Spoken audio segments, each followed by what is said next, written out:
దేవునికి స్తోత్రం. పరిశుద్ధ లేఖన భాగంలో నుండి లూకాసు వార్త 19వ అధ్యాయము 28వ వచనము నుండి 40వ వచనం వరకై మనము చదువుకుందాం. వేసి యేసును దాని మీద ఎక్కించి ఆయన వెళ్ళుచుండగా తమ బట్టలు దారి పొడుగున పరచిరి.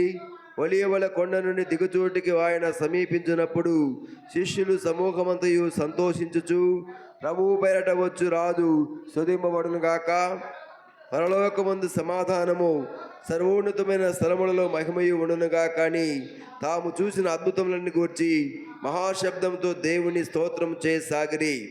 ఆ సమూహంలో ఉన్న కొందరు పరిసయ్యులు, బోధకుడా, నీ శిష్యులను గద్దింపమని ఆయనతో చెప్పగా, ఆయన వారిని చూసి, వీరు ఊరకుండిన ఎడల ఈ రాళ్ళు కేకలు వేయనని మీతో చెప్పుచున్నాను. ప్రేమగల తండ్రి, వందనాలు.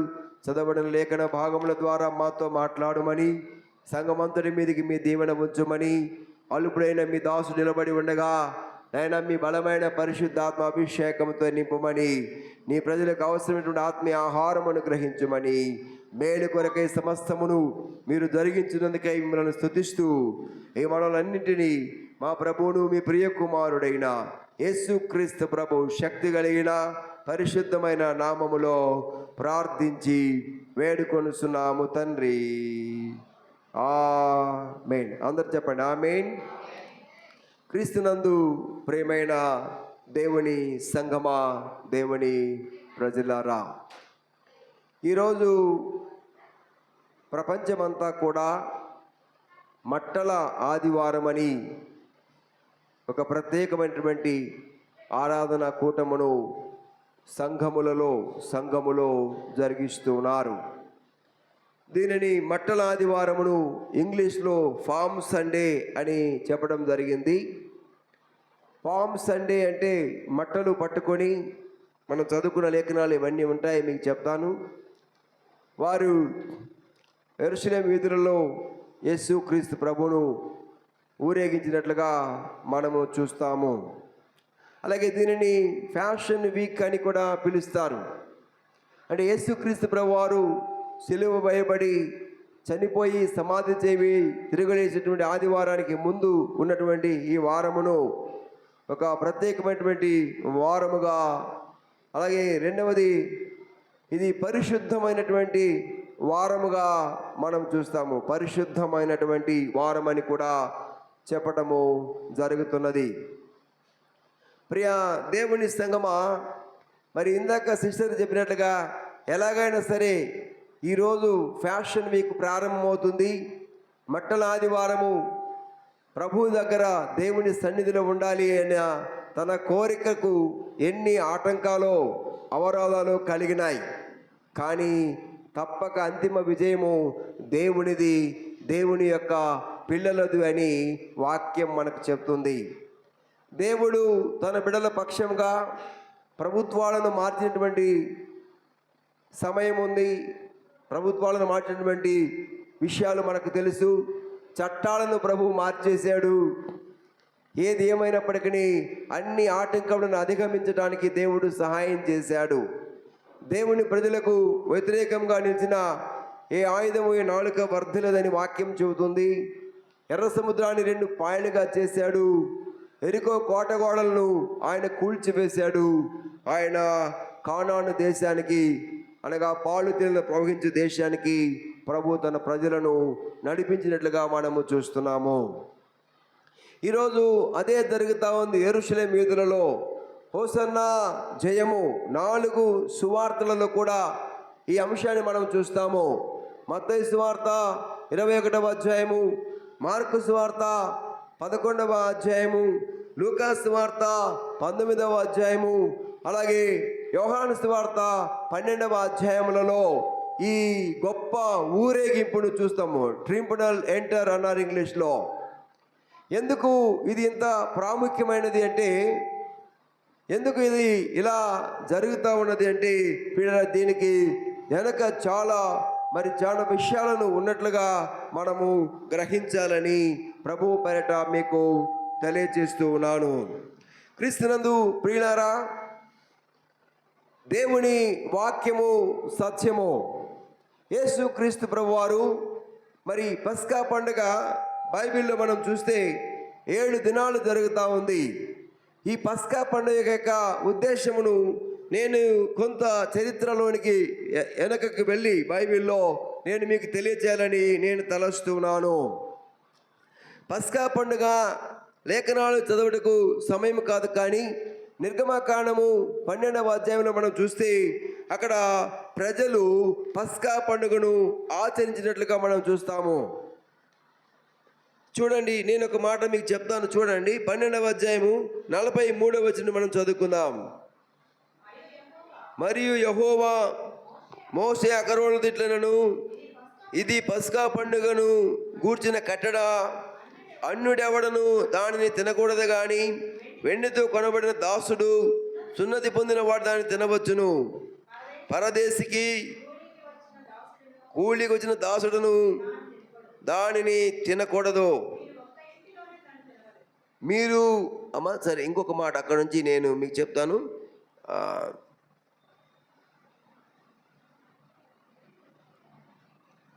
సరే సిస్టర్, మొదలు చదవండి. అయితే చదువుకుందాం నిదానంగా. ఒక్క ఇంటిలోని దానిని తినవలెను, దాని మాంసములలో కొంచెమైనను ఇంటిలో నుండి బయటకి తీసుకొని పోకూడదు. దానిలో ఒక్క ఎముకనైనా మీరు ఇరవకూడదు. ఇశ్రాయేలు సర్వ సమాజము ఈ పండుగను ఆచరింపవలెను. నీ యొద్ద నివసించు పరదేశి యెహోవా పస్కాను ఆచరింపకోరిన పక్షమున అతని కలిగిన ప్రతి మగవాడు సున్నతి పొందవలెను. తరువాత అతడు సమాజములో చేరి దానిని ఆచరింపవచ్చును. అట్టివాడు మీ దేశంలో పుట్టిన వాడితో సమునగును. సున్నతి పొందని వాడు దానిని తినకూడదు. దేశస్థునికి మీలో నివసించు పరదేశికిని దీనిని గూర్చి ఒకటే విధి ఉండవలెను. ఇశ్రాయేలు అందరూ అలాగున చేసిరి. యెహోవా మోషే అహరోనుకు ఆజ్ఞాపించినట్లు చేసిరి. యెహోవా ఇశ్రాయేలును వారి వారి సమూహముల చొప్పున ఆనాడే ఐగుప్తు దేశముల నుండి వెలుపలికి రప్పించననే మాటలు మనం చూస్తాము. ఇక్కడ ప్రియులారా, ఇశ్రాయేలందరూ అలాగున ఆ పండుగను ఆచరించిరి. అలాగే మోషే అహరోనులు ఆజ్ఞాపించినట్లుగా చేసిరి ఈ పస్కా పండుగని చెప్తుంది. ఇశ్రాయేలు ప్రజలు ఐగుప్తులో 430 సంవత్సరాలు భయంకరమైనటువంటి దాసత్వమును, స్లేవరీని వారు అనుభవించారు. వారి జీవితంలో సంతోషం అంటే ఏమిటో వారికి తెలియకపోయింది. నిత్యము కరువుతో బాధపడ్డారు, కష్టముతో బాధపడ్డారు, వేదనతో నలిగిపోయారు. అలాంటి పరిస్థితుల్లో దేవుడు వారి ప్రార్థనకు జవాబుగా మోషేని ఒక దైవజనుడిని ప్రభు నిలవబెట్టి దేవుడు వారిని ఐగుప్తు యొక్క బానిసత్వం విడిపించడానికి ప్రభువు రూపకల్పన చేశాడు. మోషే ఐగుప్తు దేశానికి వెళ్ళి దేవుడు చెప్తా ఉన్నాడు, ఆయన తన ప్రజలను విడిపించమంటున్నాడు. మీరు తన ప్రజలని ఇశ్రాయేలుని మీరు వదిలిపెట్టండి, వారు తిరిగి వారు దేశానికి వెళ్తారు, వారి దేవుడిని వారు ఆరాధిస్తారు, ఆయనను స్తుతిస్తారు అని చెప్పి ఫరోకు చెప్తే, ఫరో యెహోవా ఎవడు ఆయన మాట వినటానికని గర్వించి వీడరా దాదాపుగా 9 సార్లు నిరాకరించాడు. దేవుడు అద్భుతాలు చేశాడు. ఐగుప్తు దేశం మీదకి జోరీగలను పంపించాడు, కప్పలను పంపించాడు, నీరంతా రక్తంగా మార్చాడు. ఇంకా ఎన్నో 3 దినాలు చీకటి కమ్మింది ఐగుప్తు దేశాన్ని. అయినా కూడా ఫరో హృదయము కఠినమాయనమని లేఖనాలు మనము చూస్తాము. చివరికి దేవుడు ఆయన తన ఉద్దేశమును నెరవేర్చేవాడు కనుక ఆయన మోషేతో మాట్లాడాడు. మోషే, నా ప్రజలు నేను తప్పక విడిపిస్తాను, అయితే నీవు ఒక పని చేయాలి. ఇదిగో ప్రజలు విడుదల పొందినట్లుగా నీవు పస్కాను ఆచరించాలి. ఇదిగో ఫలానా అబీబు నెలలు మొదటి దినమును మొదలుకొని నువ్వేం చేయాలంటే మనం ప్రియారా 12వ అధ్యాయంలో ప్రారంభం చదివితే దేవుడు మాట్లాడుతున్నాడు. నేను మీకు చెప్తాను అర్థమైనట్లుగా. దేవుడు చెప్పాడు, మీరు నా కొరకై ఒక పస్కాను ఆచరించండి. డాగైనను మత్సైనను లేనటువంటి ఒక గొర్రెపిల్ల కానీ మేకపిల్ల కానీ మీరు తీసుకొని దానిని వధించి ఆ రక్తమును మీ యొక్క తలుపుల యొక్క ద్వారబంధముల మీద, నిలువి కమ్ముల మీద, అడ్డ కమ్ము మీద మీరు పోయండి. ఈ రాత్రి సంహారపు దూత ఐగుప్తు దేశములో సంచరిస్తుంది. ఎప్పుడైతే ఏ ఇంటి మీద అయితే ఈ యొక్క రక్తము ఉండదో ఆ ఇంటిలోనికి సంహారపు దూత ప్రవేశిస్తుంది. ఆ ఇంటిలో రాజు మొదలుకొని తర్వాత ఖైదీ ఇంటి వరకు అని రాయబడింది. అక్కడ జ్యేష్ఠ కుమారులందరూ చంపివేయబడతారు. అలాగే వారి పశువులలో కూడా మొదటి సంతానము చంపివేయబడతా ఉందని దేవుడు మోషేకు చెప్పాడు. ఆ విషయాలన్నీ కూడా మోషే అహరోనులు వచ్చి ఇశ్రాయేలు ప్రజలకు చెప్పినప్పుడు వారందరూ కూడా ప్రభువు చెప్పినట్లుగా ఒక పస్కా పశువును తీసుకొని వారు మోషే ఆజ్ఞ ప్రకారము దాని యొక్క రక్తమును చిందించి వారు తమ ద్వారబంధముల మీద పూసుకున్నారు. ఆ రాత్రి సంహారపు దూత ఐగుప్తు దేశములో సంచరించింది. దేవుని మాటకు లోబడిన ఇంటి మీదకి, లేదా దేవుని ఆ గొర్రెపిల్ల రక్తమును పూసుకున్నటువంటి ఆ ఇంటి మీదకి సంహారపు దూత రాలేదు. కానీ ఏ ఇంటి మీద అయితే రక్తము లేదో ఆ ఇంటిలో సంహారపు దూత ప్రవేశించి ఐగుప్తులో ఉన్న జ్యేష్ఠ కుమారులందరినీ చంపివేసినదని లేఖనాలు స్పష్టంగా చెప్తున్నాయి. ఆ రోజు ఆ దేశంలో కలిగినటువంటి బాధ, వేదన, ఆ శోకము, ఆ దుఃఖము అంతా ఇంత కాదు. రాజుగారి కుమారుడు చనిపోయాడు. సామాన్యుల యొక్క కుమారులు చనిపోయినారు. అందరూ ప్రియరా ఆ దేశంలో ప్రతి ఒక్కరి మగ పిల్లలందరూ కూడా చనిపోయినారంటే అది ఎంతో ఘోరమైనటువంటి కార్యము. ఎందుకంటే వారి ప్రభువు చూశాడు. వారి యొక్క అవిధేయతను బట్టి దేవుడు వారందరినీ సంహరించినట్లుగా లేఖనాలు చెప్తున్నాయి. ఇశ్రాయేలు ప్రజలైతే క్షేమంగా వారు ఐగుప్తు నుండి దేవుడు వారిని బయటికి తీసుకుని వచ్చాడు. వారు ప్రియులారా వస్తూ ఉన్నప్పుడు దేవుడు చెప్పాడు, ఇదిగో ఇశ్రాయేలు ప్రజలారా, ఈ విషయాన్ని మీరు గుర్తు చేసుకునండి. మీరు మాత్రమే కాదు, మీ తర్వాత వారి పిల్లలు, ఆ తరముల వరకు ఇది ఆజ్ఞ. దీనిని పస్కా పండుగగా మీరు ఆచరించాలి. అయితే ఒక నియమ నిబంధన ఉంది.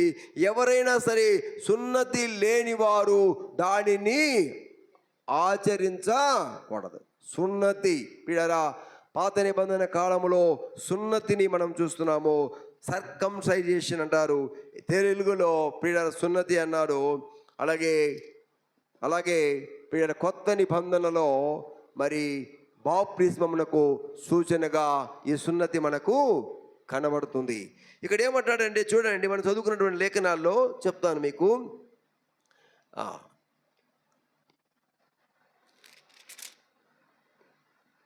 నీ యొద్ద నివసించు పరదేశి యెహోవా పస్కాను ఆచరింపగోరిన పక్షమున అతనికి కలిగిన ప్రతి మగవాడు సున్నతి పొందవలను. తరువాత అతను సమాజంలో చేరి దానిని ఆచరింపవచ్చును. అట్టివాడు మీ దేశంలో పుట్టిన వాడితో సమముడగును. సున్నతి పొందని వాడు దానిని తినకూడదు అన్నాడు 48వ వచనములో. మన దేవుడు గత వారం మనం విన్నాము, ఎవరైనా కానానులో ప్రవేశించాలి అంటే ముందు ఏం చేయాలి చెప్పండి? ఎవరైనా ఏం చేయాలి? ముందు హోరేబు కొండ, సినాయి పర్వతంకు దగ్గరికి రావాలి. హల్లెలూయా చెప్పండి గట్టిగా, హల్లెలూయా. మా అందరికీ క్రైస్తవులందరూ మాకు కానాను దేశం కావాలి, పాలు తెలు ప్రవహించే దేశం కావాలి, అందరికీ ఆశీర్వాదం కావాలి, దీవెన కావాలని మనం అందరమే కోరుకుంటాము. చాలా మంచిది. దేవుడు అంటున్నాడు, నేను మీకు ఇస్తాను అంటున్నాడు. హల్లెలూయా. ఆయన ఇచ్చేటువంటి దేవుడు అని నేను చాలా సేవకు రాకముందే నేను పేరు పెట్టాను. ఆయన ఇచ్చే దేవుడు, అన్నీ ఇస్తాడు. అయితే దేవుడు నేను మీకు ఇవ్వాలి అంటే, మీరు పొందాలి అంటే మీరు ఏం చేయాలంట? సీనాయి పర్వతము దగ్గరికి మీరు రావాలి. సీనాయి పర్వతము దగ్గర ఏముంది చెప్పండి? ధర్మశాస్త్రం ఉంది. హల్లెలూయా. చెప్పండి, ఏముంది? ధర్మశాస్త్రం ఉంది. సీనాయి పర్వతం దగ్గరనే దేవుడు ఆజ్ఞాపించాడు. 10 ఆజ్ఞలను అక్కడ చెప్పాడు. మీరు ఏమి చేయాలో, ఏమి చేయకూడదు, ఏమి తినాలో, ఏమి తినకూడదు, ఏం మాట్లాడాలో, ఏం మాట్లాడకూడదు, ఎలా నడవాలో, ఎలా నడవకూడదు, ఈ మార్గములన్నీ కూడా దేవుడు సీనాయి పర్వతం మీదనే ఆజ్ఞాపించి మోషేకు తెలియజేశాడు. ఆ మోషే వచ్చి సమాజానికి చెప్పాడు, మీరు కానాను వెళ్ళాలి అంటే, మీరు దీవెన పొందాలి అంటే, పాలుదల ప్రవహించే ఆ శ్రేష్టమైన అనుభవాన్ని మీరు పొందుకోవాలంటే మీరు దేవుని ఆజ్ఞలను పాటించాలి. ఇది ప్రభు ఇచ్చే ధర్మశాస్త్రం అని ప్రభు చెప్పాడు. హల్లెలూయా. చెప్పండి కదా, హల్లెలూయా. ఆ ప్రజలు, లోబడిన ప్రజలందరినీ దేవుడు కానాను దేశానికి ప్రభు చేర్చాడు. పాలు తేనెలు ప్రవహించే దేశము ఇశ్రాయేలు దేశము. అది చిన్న దేశముగా కనపడినప్పటికీ ప్రపంచంలో ఉన్న అందరూ దాని వైపు చూస్తున్నారు, ఆ దేశాన్ని దోసుకోవాలని. హల్లెలూయా. చెప్పండి కదా, హల్లెలూయా. దేవుని వాగ్దానం ఉంది దేవుని పిల్లలకు. ఈ లోకములో ప్రజలు అసూయ పడినంతగా నేను మిమ్ములను చెప్పండి ఆశీర్వదిస్తానన్నాడు దేవుడు. కానీ ఈ రోజులలో చాలామంది క్రైస్తవులకు సీనాయి పర్వత అనుభవం వద్దు అనుకుంటున్నారు. ఎక్కువ ఆశీర్వాదాలు పొందడం గురించి సేవకులు ప్రకటిస్తారు. దేవుడు నిన్ను దీవించునుగాక, దేవుడు నిన్ను ఆశీర్వదించునుగాక, వెరీ గుడ్. కానీ దేవుని యొక్క ఆశీర్వాదం పొందాలి అంటే ప్రియులారా, దేవుని వాక్యమునకు, దేవుని మాటలకు, దేవుని యొక్క ధర్మశాస్త్రమునకు మనం విధేయత కనబరచాలని వాక్యం మనకు బోధిస్తుంది. ఇక్కడ ఈ పస్కాను ఎవరు తినాలి అంటే, సున్నతి పొందిన వారు అన్యులైనా, అంటే ఇశ్రాయేలు ప్రజలు మాత్రమే కాదు, ఎవరైనా సరే సున్నతి పొందిన వారు మాత్రమే ఈ పస్కా పశువు యొక్క మాంసమును వారు తినాలి అని దేవుని యొక్క ఆజ్ఞ. ఎందుకంటే అది పవిత్రమైనది, పరిశుద్ధమైనది, అది దేవునికి ఇష్టమైనది, అది దేవుని ప్రజలకు ఇచ్చినటువంటి గొప్ప విజయము, విడుదలగా మనం చూస్తున్నాము. అందుకని దానిని ఎవరు ఆచరించాలన్నా సున్నతి పొందిన వారైతేనే ఆచరించాలని వాక్యం చెబుతుంది. అప్పుడు వారు ఎవరైనా సరే, ఇక్కడ రాయబడిన మాట ఏమిటంటే చక్కగా రాయబడింది, వారు ఎవరైనా సరే, చూడండి ఆ మాట చాలా బాగా నచ్చింది నాకు. వాడు సమాజంలో చేరి దాన్ని ఆచరింపవచ్చును, అట్టివాడు మీ దేశంలో పుట్టిన వాడితో సమముడగును అన్నాడు. ఎవరంట?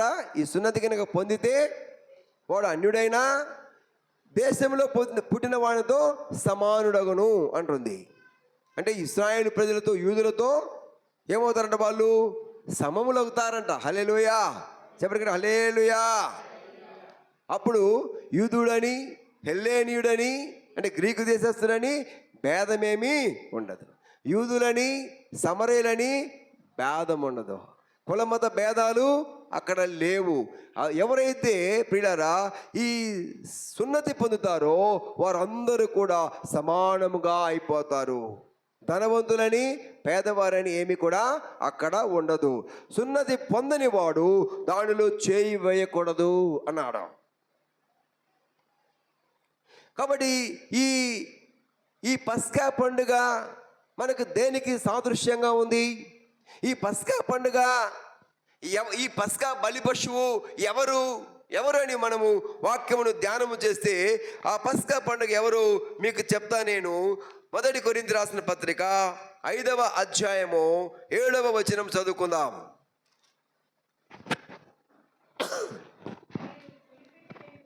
మీరు పులిపిండి లేనివారు గనుక కొత్త ముద్ద అవుటకై ఆ పాతదైన పులిపిండిని తీసి పారవేయుడి. ఇంతేకాక క్రీస్తు అను మన పస్కా పశువు వధింపబడెను. క్రీస్తు అను మన పస్కా పశువు వధింపబడెను అన్నాడు. హల్లెలూయా. ఏంటంటే పస్కా పశువు ఎవరు?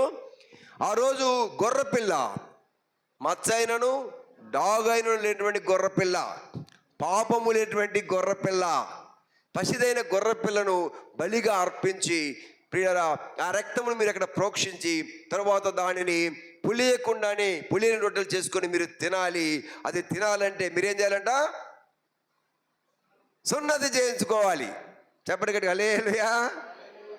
Be careful about this.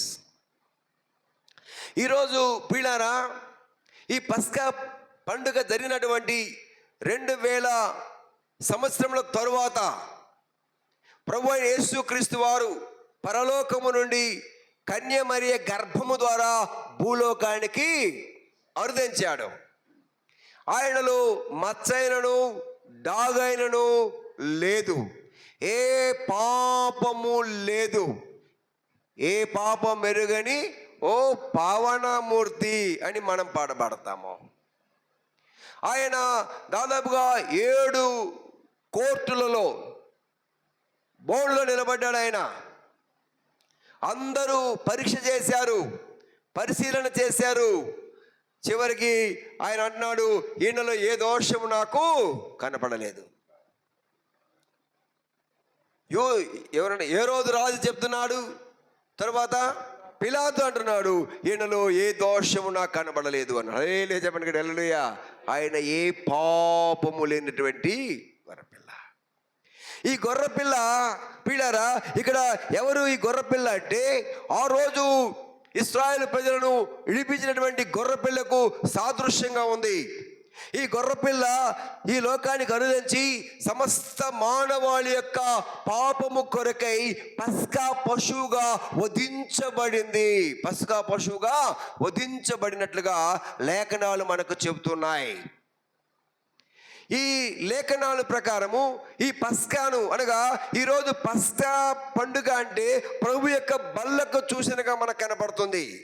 ప్రభు యొక్క బల్లకు మన క్రీస్తు మనకు పస్కా పశువుగా వధించబడ్డారు. ఈ క్రీస్తు యొక్క ప్రభు యొక్క బల్లలో ఎవరు పాలిభాగస్తులు కావాలంటే వాక్యం మనకు చెబుతుంది, పాతదైన పులిపిండిని తీసి పారవేయండి అన్నాడు. హల్లెలూయా. ఏం చేయాలంట? పాతదైన పులిపిండిని తీసి పారేయాలి. కాగా ఎవడైనను క్రీస్తు యేసునందున వాడు నూతన సృష్టి, పాతవి గతించెను, ఇదిగో సమస్తము క్రొత్తవాయెను అన్నాడు. కాబట్టి మనము ఈ పాత జీవితాన్ని, పాపపు జీవితాన్ని, ఐగుప్తు జీవితాన్ని మనము వదిలిపెట్టాలి. కానానులో మనం ప్రవేశించాలంటే ఐగుప్తును వదిలిపెట్టాలి. ఎప్పుడైతే మనం ఐగుప్తును వదిలిపెడతామో కానానులో ప్రవేశిస్తామో.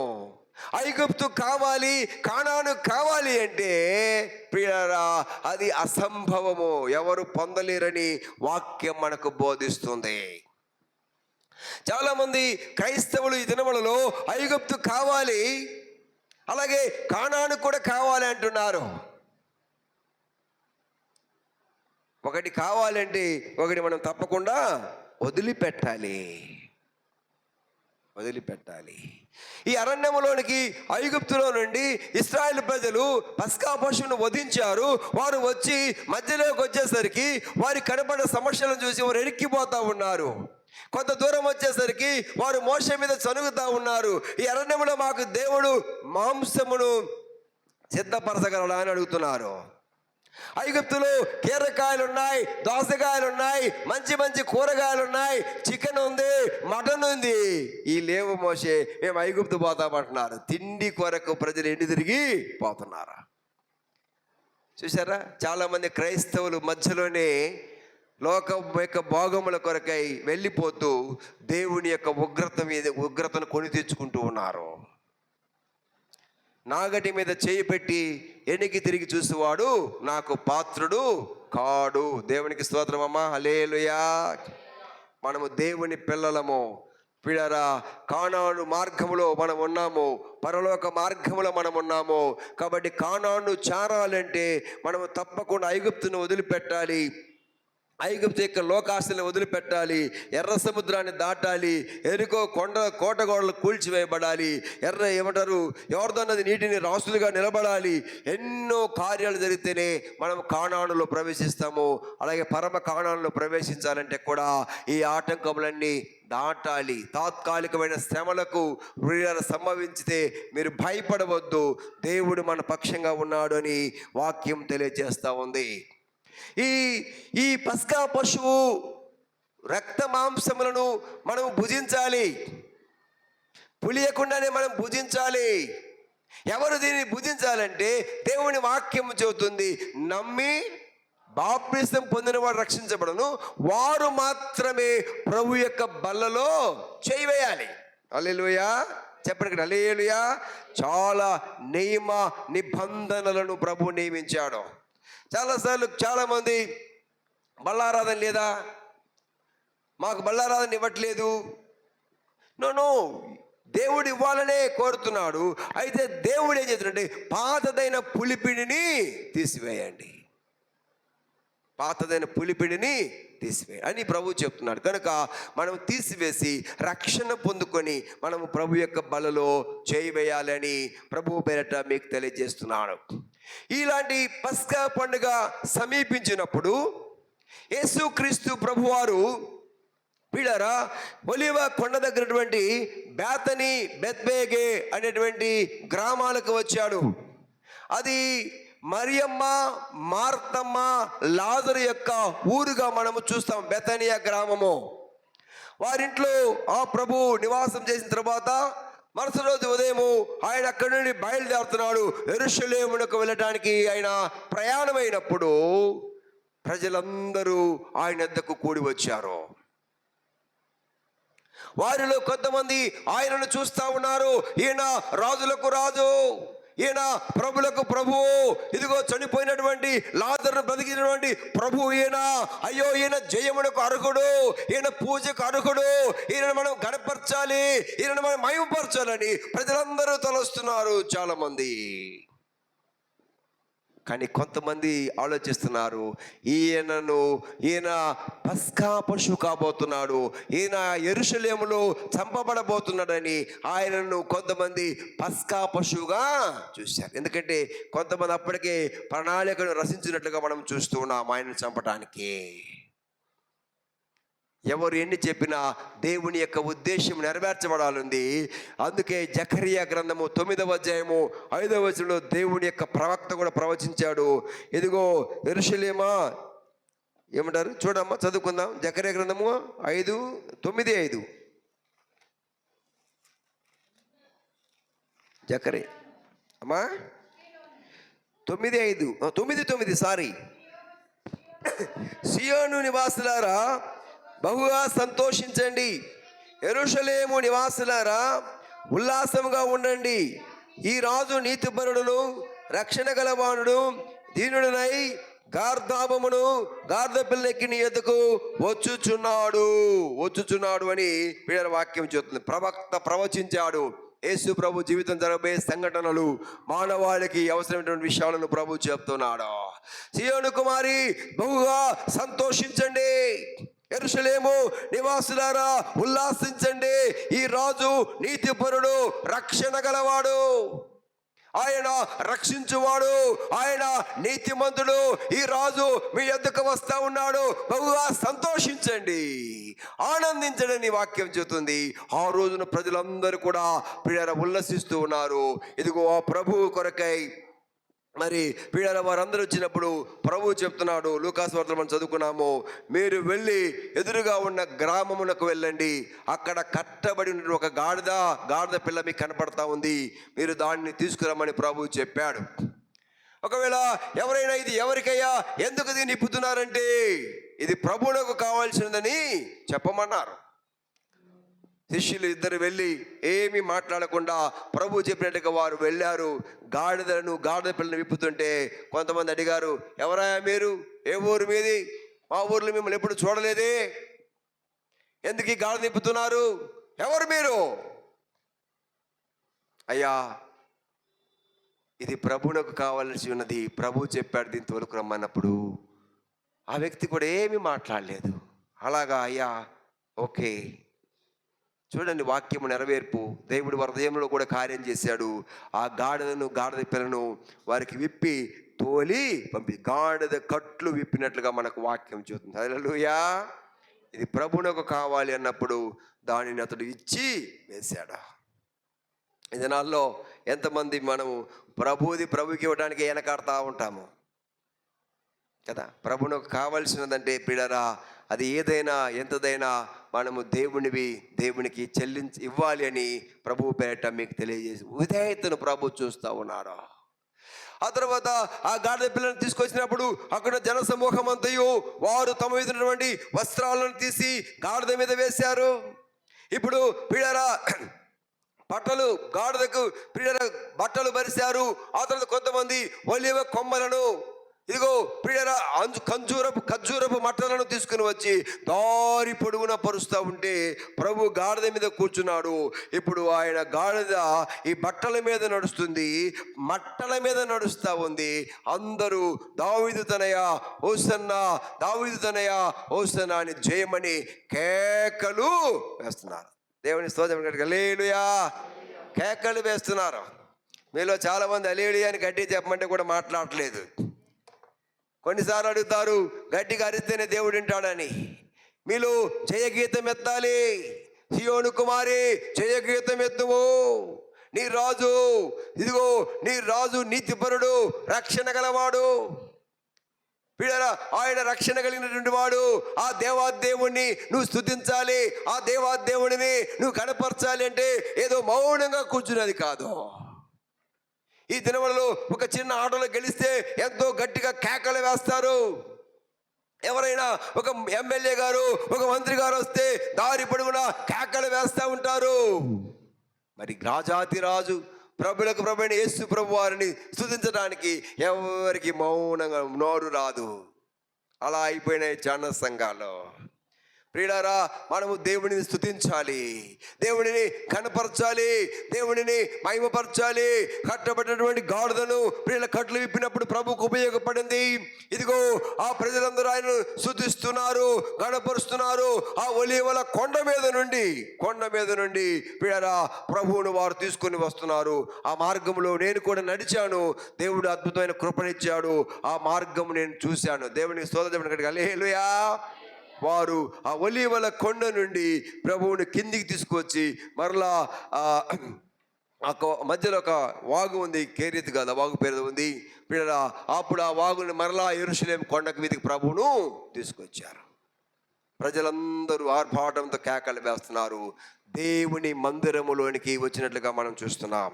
అప్పుడు చాలామంది సంతోషిస్తూ ఉంటే కొంతమంది ప్రజలు చూడండి ఎలా ఉన్నారో.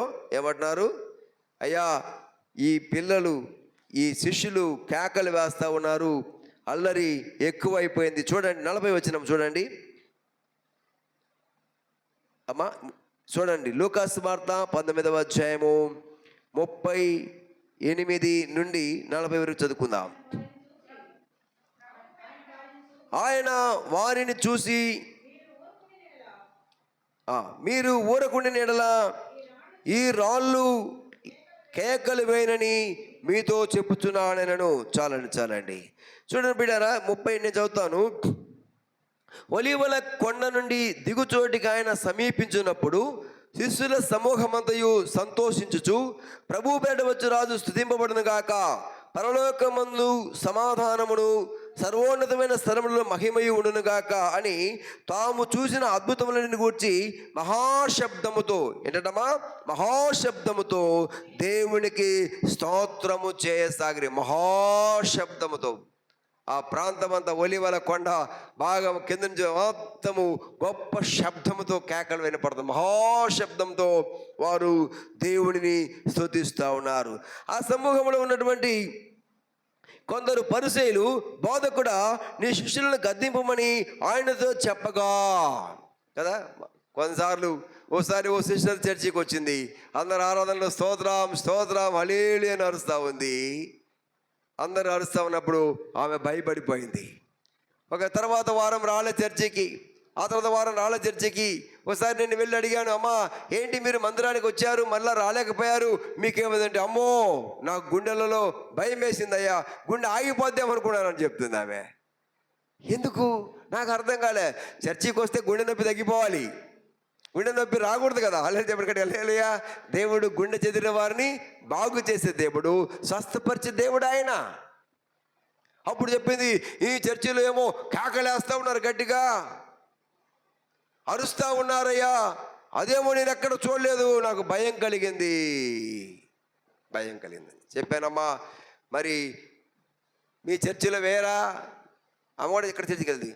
అమ్మో మా చర్చిలో అట్లేరయ్యా, అంత మౌనంగా ఉంటారు. పాస్టర్ గారు ఒకడే అరుస్తూ ఉంటాడు, అంతే కదా. వాక్యం చెప్పాలి మైకులో అందరికి వినపడాలంటే. పాస్టర్ గారు ఒకడే పరలోకం పోవాలా? మీరెవరు రారా? అందరు పరలోకం పోవాలి కదా, బైబిల్ చెబుతుంది. అప్పుడు ఆమెకు నేను ఎవరించి చెప్పానమ్మా, దేవుడిని స్తుతించాలి, నీలో సాతాను ప్రభావం ఉంది, నువ్వు భయపడ్డావు, నువ్వు మరలా వస్తే నీలో భయం వెళ్ళిపోతుంది, నువ్వు దేవుని బిడ్డగా మార్చబడతావు, రక్షణ పొందుతావు, దీవించబడతావు అని చెప్పాను. దేవునికి స్తోత్రం. హల్లెలూయా. మహాశబ్దంతో కేకలేస్తుంటే ఇక్కడ కూడా అక్కడ ఉన్నటువంటి శిష్యులు, కొంతమంది పరిచయులు, రాయబడిన మాటలు ప్రియులు చెప్తున్నా అక్కడ. వారు ఏమన్నారంటే, అయ్యా బోధకుడు అల్లరి ఎక్కువైపోతా ఉంది, ఇదిగో వీళ్ళను గద్దింపుమని ఆయనతో చెప్పగా, గద్దించమని ఆయనతో చెప్పారు. వీళ్ళు ఎక్కువ కేకలేస్తున్నారు, అరుస్తూ ఉన్నారు, వారిని ఆపమంటే ప్రభు ఒకటే మాట అంటున్నాడు, వీరు కేకలు వేయకపోతే, అక్కడ రాయబడిన మాట, వీరు ఊరకుండి నీడల ఈ రాళ్ళు కేకలు వేయనని మీతో చెప్పు. వీరు ఊరకుండి నీడల ఈ రాళ్ళు కేకలు వేస్తాయి.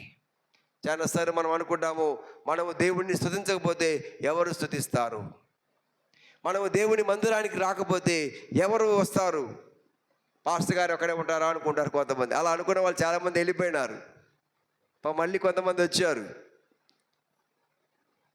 కదా. మనము దేవునికి ఇవ్వకపోతే పాస్టర్ గారు ఎలా సేవ చేస్తాడు? నేను ఎప్పుడు ఒకటే మాట చెప్తుంటాను, మన జాకబ్ కూడా మన మందిరాన్ని కట్టడానికి పూనుకున్నాడు, భయపడిపోయినాడు, ఏం చేయాలి అట్ట కట్టాలని. నేను చెప్పాను, నువ్వెవరివి? నేను సేవకుడిని అన్నాడు. మరి నువ్వు సేవకుడివి అయితే నీకెందుకు భయము? మందిరం కడితే నీకెందుకు, కట్టకపోతే నీకెందుకు, సేవ జరిగితే నీకెందుకు, జరగకపోతే నీకెందుకు, ప్రజలు వస్తే నీకెందుకు, రాకపోతే నీకెందుకు? నువ్వెవరివి? నేనెవరిని చెప్పండి. నేను సేవకుణ్ణి. యజమానుడు ఎవరు? ఓనర్ ఎవరు? దేవుడే. చెప్పండి హల్లెలూయా. నేను కాదు, జాకబ్ కాదు, వీఆర్ జస్ట్ ద సర్వెంట్స్. దేవుని సేవకులం మేము, నిమిత్త మాత్రమే. ప్రభు నేను ఎప్పుడు చెప్తా ఉంటాను, ఒకవేళ ఈ సేవను ఒకవేళ నేను లేకపోయినా దేవుడు ఇంకొకరితో జరిగిస్తాడు, కానీ తన పనిని ఆయన ఆపడు. మనం ఎవరేమన్నా ఎవరేమి లేకపోయినా దేవుని పని ఆగదు. అది చెప్పడానికి నేను ఈ మాట దేవుని స్తోత్రం. హల్లెలూయా. ఎవరిచ్చినా ఎవరు ఇవ్వకపోయినా మందిరము కట్టబడదు. చెప్పండి హల్లెలూయా. ఓ జాకబ్ ధైర్యంగా ఉండు, మందిరం కట్టబడదు. Hallelujah. So God is so good. నేను కూడా ఎప్పుడు ఇలా ప్లాన్ చేయలేదు, దేవుడే తన కార్యం జరిగించాడు, దేవుడే మందిరం కట్టాడు. దేవుడే కట్టువాడు దేవుడు, పడగొట్టువాడు సాతానుడు. ఇక్కడ ప్రభు పిల్లల ఆయన శిష్యులు కేకలు వేస్తున్నారు, చిన్న పిల్లలు కేకలు వేస్తున్నారు, వారు గొడవ చేస్తున్నారు. ఏమనంటే, దావీదు తనయ హోసన్నా, జయము జయము అని గొప్ప శబ్దంతో దేవునిని పిలుస్తున్నారు. ప్రభు అంటున్నాడు, ఒకవేళ వీరు కేకలు వేయకపోతే ఏమంట, ఈ రాళ్ళు ఉన్నాయే, ఈ మందిరాన్ని కట్టిన రాళ్ళు ఉన్నాయే, ఆ రోజు యెరూషలేము మందిరం అంతా రాళ్ళతో కట్టబడింది. ఈ రాళ్ళు ఉన్నాయే, ఈ పిల్లర్స్ ఉన్నాయే, ఈ చెక్క దూరాలు ఏమానవి, లెబనోను దేవదారు వృక్షములతో కట్టబడిన ఈ మానులు లేసంట దేవానికి స్తోత్రము స్తోత్రము హల్లెలూయా అని కేకలు వేస్తాయంట. హల్లెలూయా చెప్పండి, హల్లెలూయా చెప్పండి, హల్లెలూయా. ఎంత గొప్ప దేవుడు! ఎందుకంటే అవన్నీ ఆయన మహిమను కనబరుస్తున్నాయి. ఆకాశము అంతరిక్షము ఆయన మహిమను వివరిస్తున్నాయి. మనల్ని కూడా దేవుడు తన మహిమ కొరకై చేసుకున్నాడు. మనము స్తుతించాలి, మనం గణపరచాలి, మనం ఆరాధించాలి, ఆయనను ధ్యానము చేయాలి. ఆరాధనలో ఆశీర్వాదం ఉంది, అద్భుతాలు ఉన్నాయి. నోరు తెరసి గట్టిగా దేవానికి స్తోత్రం అంటే నీలో ఉన్న రోగం అంతా వెళ్ళిపోద్ది. చెప్పండి హల్లెలూయా.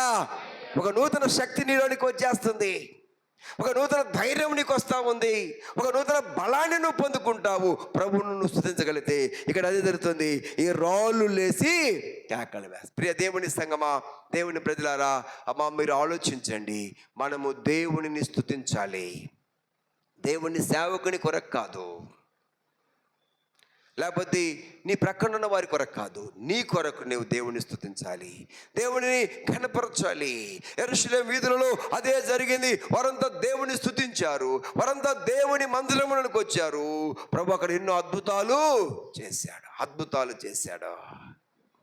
ఆ తర్వాత ఆయన దేవుని మందిరంలోనికి వచ్చి దేవుని యొక్క మందిరమును ఆయన శుద్ధీకరించినట్లుగా చూస్తున్నాము. ప్రభు అంటున్నాడు, నా మందిరము సమస్త అన్యజనులకు ప్రార్థనా మందిరము, మీరు దానిని దొంగల గుహగా చేసిరని ప్రభు బాధపడ్డాడు. అందుకని ఈ వ్యాపారం చేసేవాళ్ళు, వడ్డీ వ్యాపారాలు చేసేవాళ్ళు, తర్వాత రోకలు మార్చే వాళ్ళందరినీ ఆయన తరిమి వేసినట్టుగా మనం చూస్తున్నాం. ప్రియ దేవుని సంగమా, దేవుని ప్రజలారా గమనించండి. దేవుడు మనల్ని ఎంతో ప్రేమిస్తుంది. మనల్ని కూడా ఇశ్రాయేలు ప్రజలతో సమానులుగా చేయడానికి ఆయన ఇష్టపడుతున్నాడు. ఎప్పుడు మనం పాతైన పులిపిండిని తీసివేసి నమ్మి బాప్తిస్మం పొందినప్పుడు ప్రభు మనలను సమానులుగా చేయబోతున్నాడు. ఎప్పుడైతే మనము ఈ యొక్క ఏమంటారు, ఈ గ్రేట్ ఏమంటారు దీనంటే ఊరేగింపు, ట్రిబ్యునల్ ఏంటట ఊరేగింపు, యేసు ప్రభు యొక్క ఊరేగింపులో మనం ఏమవ్వాలి, పాలి భాగస్థులం కావాలి. ఎలా మనం పాలి భాగస్థులం అంటే ఆయనను స్తుతించడం ద్వారా, ఆయన నామను కనపరచడం ద్వారా, ఈ మహిమగల ప్రభు యొక్క సువార్త సర్వలోకానికి వ్యాపించడం ద్వారా మనం ఏమవుతామంటే అందులో పాలి భాగస్థులం అవుతాము. అప్పుడు ఆయనలో ఉన్న ఆశీర్వాదాలన్నీ మన సొంతము అవుతాయి. ఆ కృప ప్రభు ఇవ్వాలని నేనెంతో కోరుతున్నాను. మీరు అట్టి కృపతో ప్రభు మిమ్మలను నింపునుగాక. ఆమేన్. ఆమేన్ చెప్పండి. ఆమేన్.